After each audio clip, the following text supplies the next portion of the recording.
Welcome back to Tasty Treats. Today we're going to be making a pizza. So we're going to start out by making the pizza dough.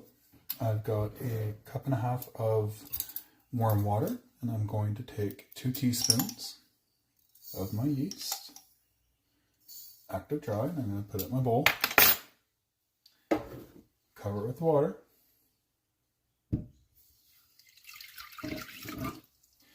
and a pinch of granulated sugar. Stir it around and let that wake up and start to do what it's got to do. In this bowl, I have 3 cups of all-purpose flour and half a teaspoon of salt.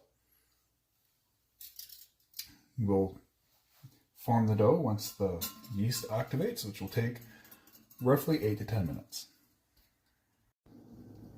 Okay, so the yeast has been activated. You can see how it's floated and kind of starting to become frothy at the top, and it's all grouping together. So we will now add about a tablespoon of oil, so just a little squirt. And then 1 cup of the oil, and I'm just going to use a whisk to incorporate it so I can make sure that it's nice and smooth. You don't want any lumps in there.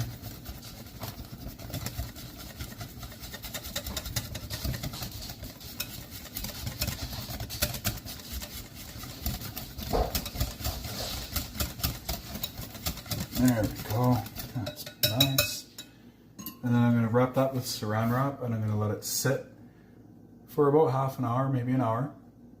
It's going to get bubbly, and that's going to help to increase the flavor in the pizza dough and the structure. Okay, so it's been about half hour, and the dough has leavened by about 1 times again, and you can see that it's all bubbly, so that's exactly what we want. I'm going to add the remaining flour, about half a cup at a time. Work it in with my wooden spoon.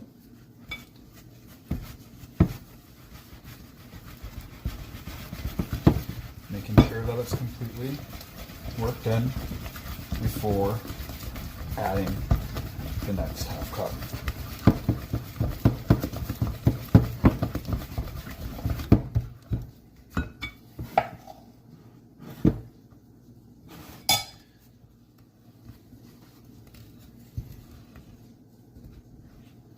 So it's forming into a nice dough. So what I'm going to do is I'm just going to scrape the dough off the spoon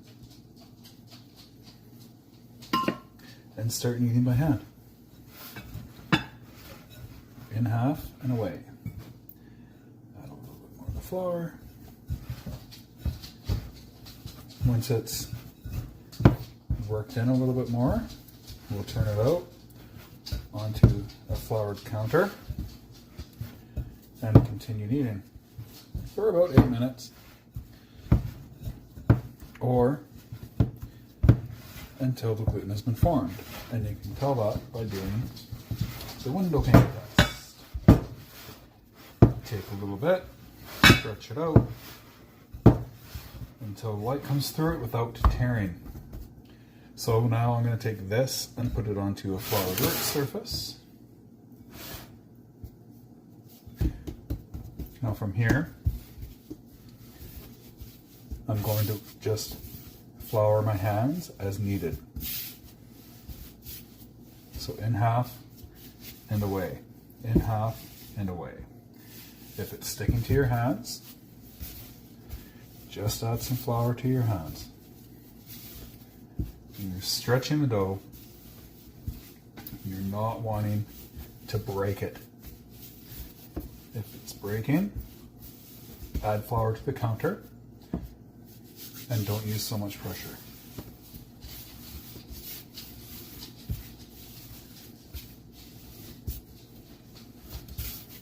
So we'll keep kneading for about another 6 minutes.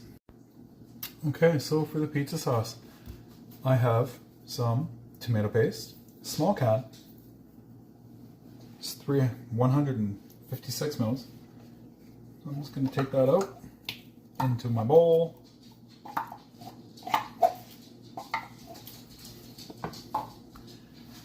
And I've got 3 cloves of garlic. And crush. Off comes the skin.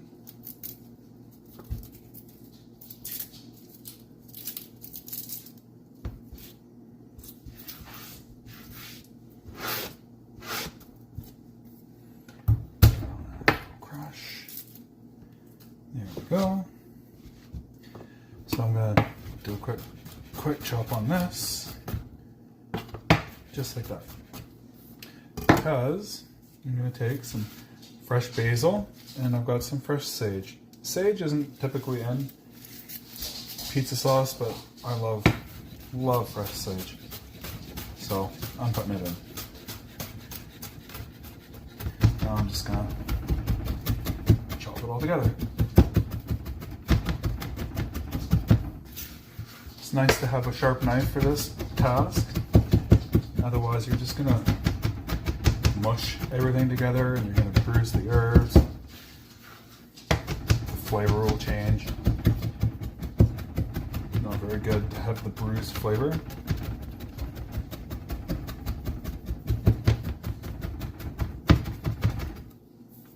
Scrape it off here. And that's pretty much gonna be good. A little bit of chunkiness with the garlic going into your pizza sauce is always a nice thing, because then you get a little texture with it. So there's that, and you're probably thinking, it's like tomato paste, it's so thick, why aren't you using crushed tomatoes or something? Because I'm adding a little bit of moonlit ale. And of course, if you're cooking with it, that means you're willing to drink it. If you're not willing to drink it, don't cook with it. A little for the sauce, a little for the chef. Stir that around. That's incorporated. So I'm going to take a pinch of sugar, a bit of salt,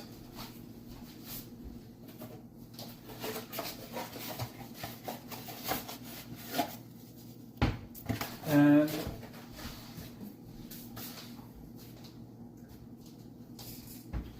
some fresh cracked pepper.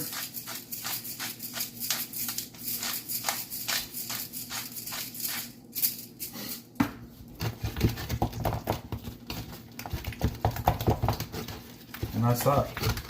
We'll put this together, see how that's going to be a beautiful sauce on the dough. So we'll set this aside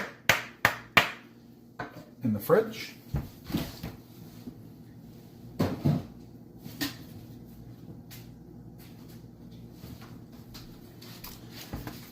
And while we're doing that, we're just gonna do our toppings.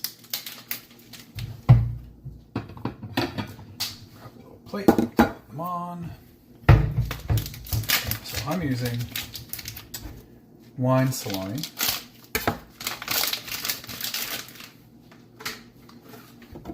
You can use whatever you want. Let's take off the wrap.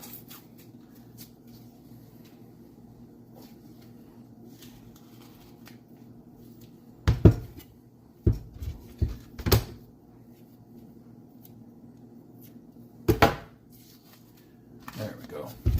So, nice thin pieces.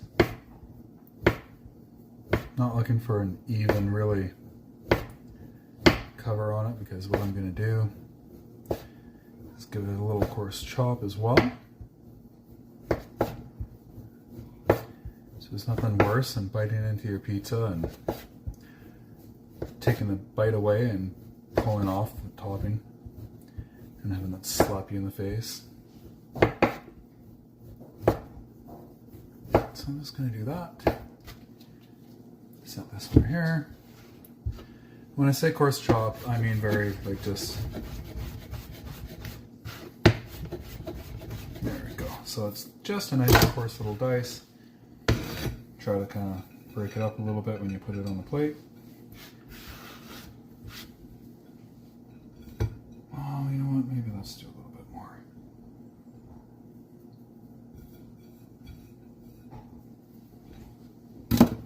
So that's the thing. You decide how much you put on, and you decide what you put on.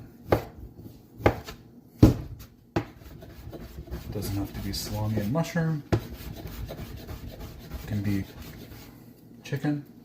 It can be beef and onion.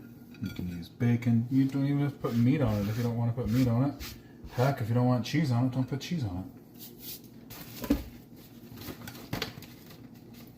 Then we're going to do mushrooms. Slice these nice and thin as you can. They are full of lots of moisture, so you don't want to have thick pieces. You want nice little thin pieces. Some people will pre-cook them. I'm cutting nice and thin. Nice and thin. That way they don't leach out a whole lot of moisture. And you know what, we'll keep doing a little bit more. I like mushrooms, and they're good for you. Lots of folic acid and other yummy things in there. Okay, so there's that. And what else do we want to put on it? Let's take a look at my... Okay, I found some broccoli. Why not? Let's get weird with it, right? So I'm just gonna... Nice little, small, tiny little florets. And those can go right on top of the pizza after I put the cheese on. I'll put the salami down on top of the sauce. I'll put the cheese on. And then I'll put the mushrooms and the broccoli on. That way cooking these little teeny florets on there, they're going to caramelize. And they're going to get kind of nutty. And it's just going to be a beautiful little addition onto it. I think, anyway. If you don't want to add it, don't add it.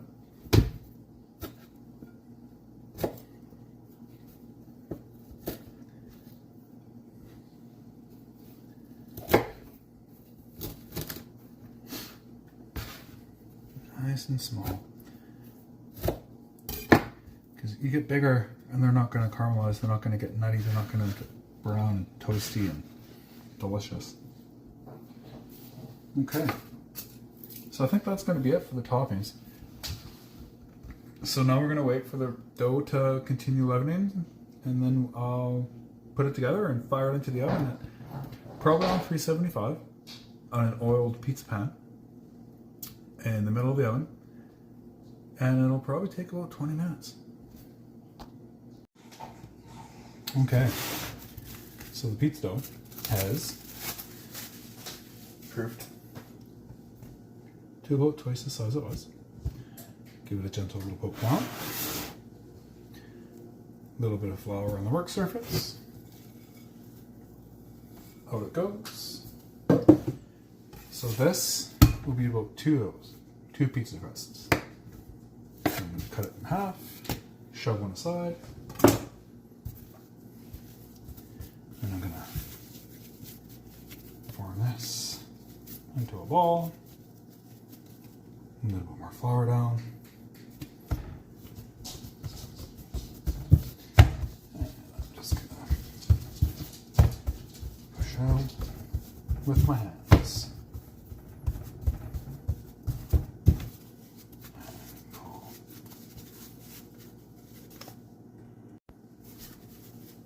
So just stretch it out using your knuckles, not your fingertips. Your fingertips will break through, your knuckles will stretch the dough. So, oiled baking sheet. Now that I've got a decent size, I'll just put it down and stretch it out. The rest of the way with my hands. Nice, even like.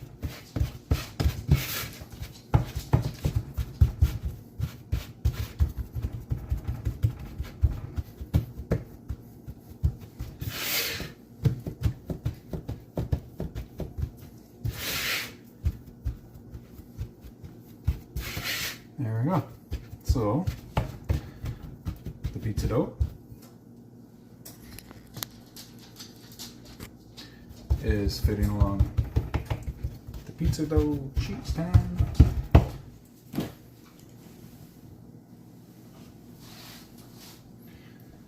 Now, for the pizza sauce. I'm just gonna use a spoon.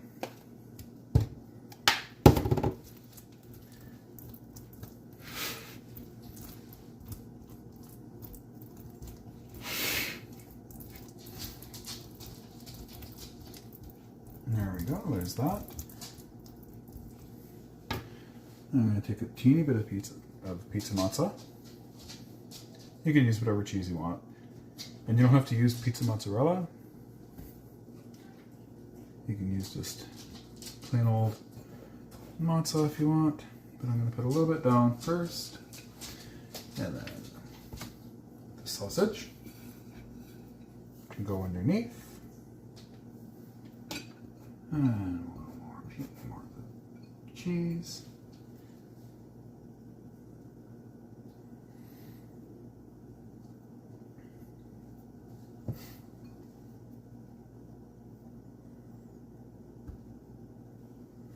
It likes to clump together, so try to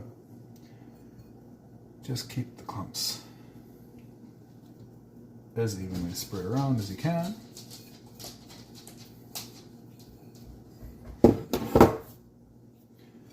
Now I'm going to add the mushroom.